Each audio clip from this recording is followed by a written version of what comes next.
اعوذ باللہ من الشیطان الرجیم بسم اللہ الرحمن الرحیم قال الرحمن فی القرآن وَلَقَدْ خَلَقْنَا الْإِنسَانَ وَنَعْلَمُ مَا تُوَسْوِسُ بِهِ نَفْسُهُ وَنَحْنُ أَقْرَبُ إِلَيْهِ مِنْ حَبْلِ الْوَرِيدِ۔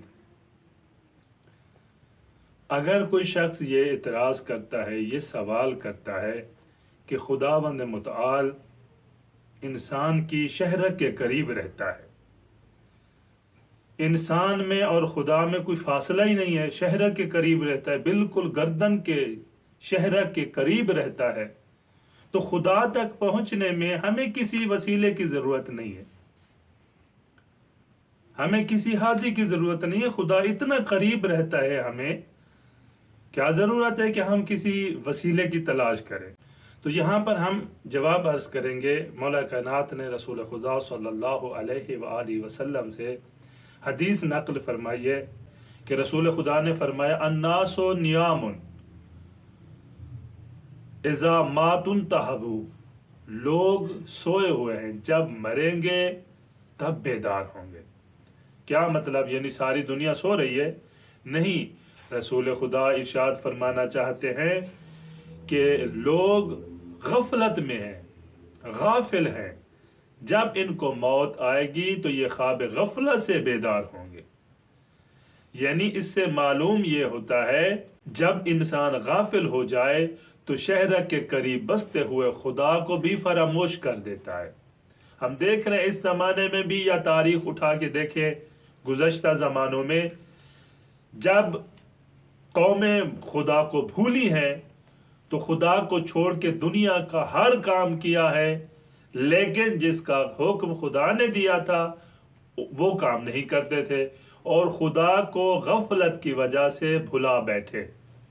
اور اللہ تعالیٰ خود اس آیت میں ارشاد فرما رہا ہے وَلَقَدْ خَلَقْنَا الْإِنسَانَ، اور بے شک ہم نے انسان کو خلق کیا، وَنَعْلَمُ مَا يُوَسْوِسُ بِهِ نَفْسُهُ، اور ہم جانتے ہیں جو وہ انسان اپنے دل میں وسوسے کرتا ہے نا، وسوسے پیدا کرتا ہے، سوچتا ہے، خیال کرتا ہے، ہم اس سے بھی واقف ہیں۔ کیوں؟ وَنَحْنُ أَقْرَبُ إِلَيْهِ مِنْ حَبْلِ الْوَرِيدِ، کہ میں شہرت کے قریب رہتا ہوں۔ یعنی خدا انسان کے ہر عمل سے واقف ہے، کیونکہ خداوند متعال شہرت کے قریب رہتا ہے۔ جب اللہ تعالیٰ انسان کے شہرت کے قریب رہتا ہے تو وہ بہتر جانتا ہے اس میری مخلوق کو ہادی کی ضرورت ہے یا نہیں۔